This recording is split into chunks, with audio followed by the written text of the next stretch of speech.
Howdy folks, and welcome to the Hillbilly Kitchen. Today we're going to be making hamburger steak with onion gravy. Now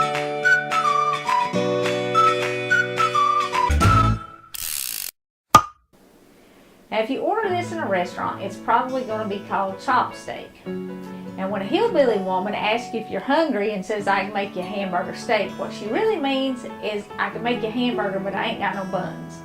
You can make hamburger steak or chop steak out of any ground beef.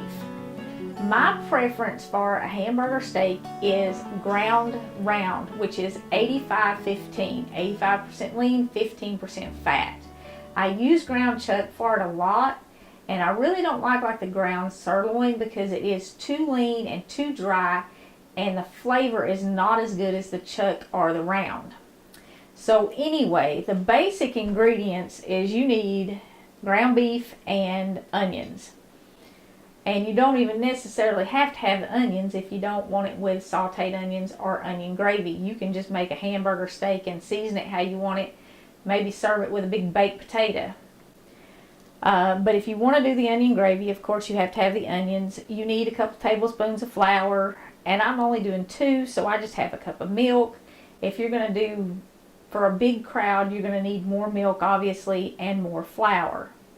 And I've got a little bit of minced garlic I'm going to season mine with, and some salt and some pepper. Between that garlic and the onions, this will have plenty of flavor. You can add mushrooms if you want. Sometimes I add a green pepper. I'll slice up a green pepper like this. And how thick you chop your onions kind of depends on your taste and what you prefer. I sliced mine really thin. I just cut it in half and then sliced it super thin. And I did that because Brett is not crazy about the texture of cooked onions. He's just not wild about that texture, but if you like it, you can certainly slice them much thicker and have big pieces of sauteed onions with your hamburger steak. And a lot of folks like a little Worcestershire sauce on theirs. And I used to use this because it does add a lot of flavor, but if you have folks with food allergies, you have to be careful because this has fish in it. And Brett has a fish allergy, so I can't use this anymore. But if you want to add a little flavor boost to it, this is certainly a good choice. So anyway, I won't be using this, but if you want it, it's an option. Now let's get over here to the stove and get started. Of course, you got to have a little salt and pepper.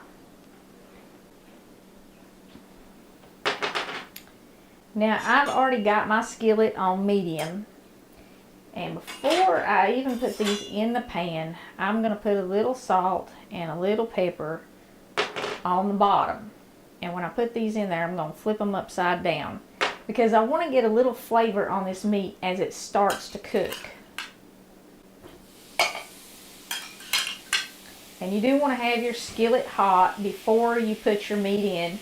And it's a good idea to wipe it with a little oil or spray it with some non-stick cooking spray. That kind of keeps the onions from sticking to the pan so bad. Now I'm just going to put a little more salt and a little more pepper, not too much. And then I'm going to add my onions on top of my meat. Well, and to my pan. Just kind of wherever they fall is fine. But you do want to make sure you get some of them on top of the meat because you want to get that flavor down in your beef. As the beef cooks and the onions cook, you want the juice out of those onions to kind of run down in the beef. Okay, and you can sprinkle a little more salt and pepper on your onions. The salt and pepper on top of the onions kind of brings out the flavor. If you were going to use the Worcestershire sauce, you would want to put it right on the meat before you put the onions in there. And I'm going to go ahead and put my garlic in here and just kind of add it in there on top of my onions because I want that flavor as it cooks to kind of go down in my meat as well. Now, like most iron skillets, this one did not come with a lid, but I do like to cover this when I'm cooking it because it gets the meat done in the middle.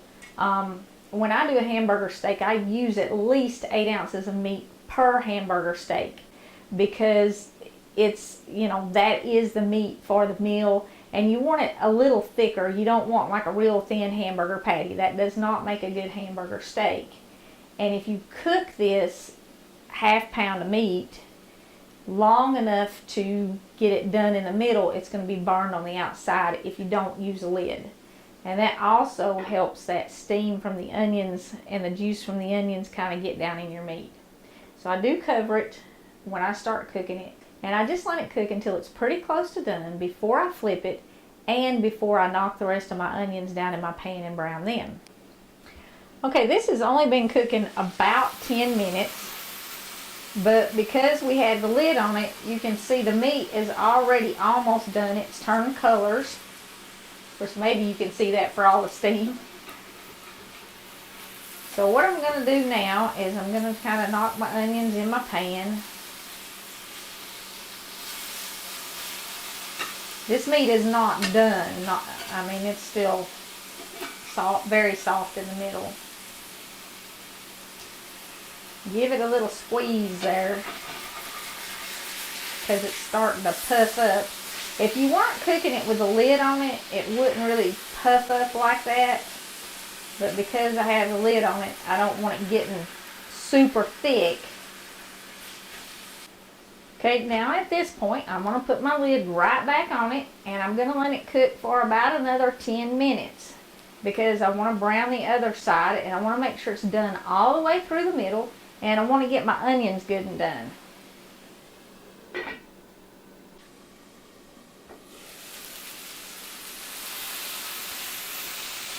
Okay, our hamburger steaks have been cooking for about 20 minutes now. Totally covered the whole time except for when they were flipped over. And you can see our onions are starting to brown. And they're going to stick a little bit in the bottom of the pan. That's why I said you might want to spray it with a little non-stick spray or rub a little oil in it. And it doesn't really matter what kind of pan you use. Even if you use a non-stick pan, you're still going to get some caramelized onions in the bottom of your pan.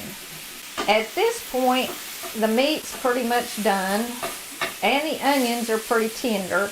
But what I want to do is I want to brown it until I get the meat the way that we like it. And we like it about as brown as this right here.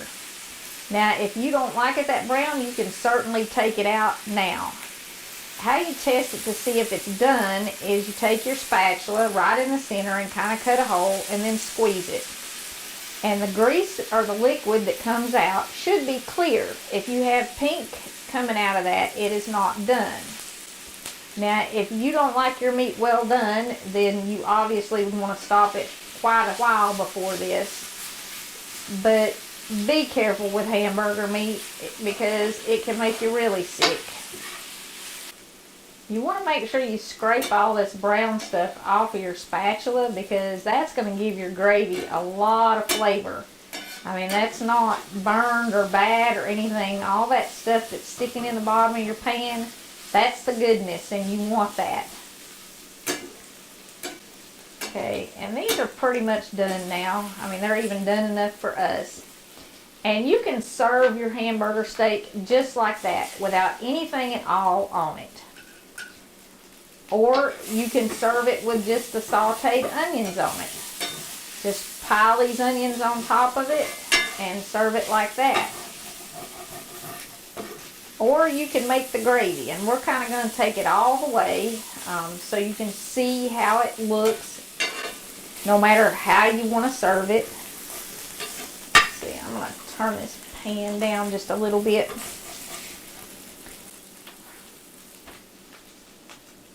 You can do it just like that with a pile of onions on top of it. And this is actually my favorite way right here. It's just with a pile of onions on top of it. Okay, now you don't have to take all the onions out of your pan to make your gravy, or you can. It really doesn't matter. I'm going to go ahead and take these out though. But you can leave them in there. And the rest of these I'm just going to leave in there. And I'm going to go ahead and dump my flour in. And you can see with that ground sirloin, there is not much grease, but there's plenty enough in here to make gravy. A little bit of grease goes a long, long way when you're making gravy. And there's plenty of flavor in this pan from the meat and from the onions. Now when you're doing a gravy like this, it adds flavor to your gravy if you kind of brown your flour. Add a little salt and pepper in there. And again, it's just a taste. It's however much you like. I think I want a little more pepper. When I do gravy on meat like this, I like plenty of pepper in it. And this is basically the same thing as a breakfast gravy, like if you were doing sausage gravy or something. And once your flour gets just a little bit brown, go ahead and add your milk all at once.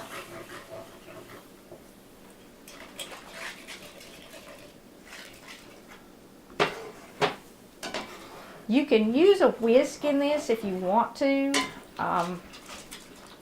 You can use a fork to stir it. Just whatever you want. If you're using a non-stick pan, you want to use a nylon coated whisk if you decide to go with a whisk. In this skillet, I want to get all that gooey stuff off of the bottom.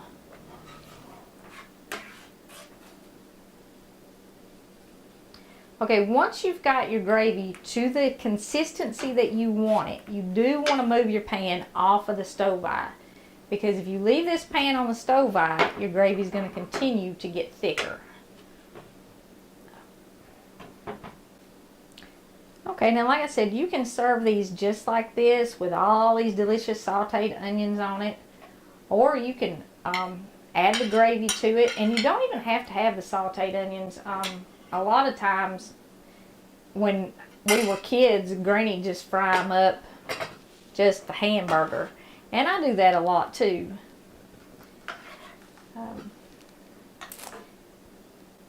Add some gravy on top of it there. Now, whether you get a really fancy chopped steak in your favorite restaurant, topped with sauteed onions and onion gravy, or it's just a quick hamburger steak, where it's basically a hamburger patty fried up in a pan, now you know what it is and how to make it. I always research recipes before I do a video, and I researched this, and all of the online recipes for hamburger steak had stuff added into them. Now, I've been eating hamburger steak for 50 years, I guess, since before I even had teeth, and no cook I ever knew who made these added anything into them. It was always just the ground beef. And then of course you season it, and you can top it with the sauteed onions or mushrooms or onions and peppers or whatever you want, and season it really however you want it, but nobody ever added anything into it. I mean, it is supposed to be chopped steak, not chopped steak with cracker crumbs in it. It's just the meat, and it's absolutely delicious. And even though it's basically a hamburger, it tastes different because of the way you serve it. Like I said, whether you serve it with the mashed potatoes and green beans, or whether you serve it with a big baked potato and maybe a salad on the side, more like a steak dinner would be, it's up to you. But hamburger steak is really quick, it's really easy, and it's pretty inexpensive. So if it's been a while since your granny or your favorite aunt made you one, give it a try. It's something different for dinner. Thank you so much for joining us in the Hillbilly Kitchen. If you haven't already, please don't forget to click like and subscribe before you leave. And until next time, remember to put God first.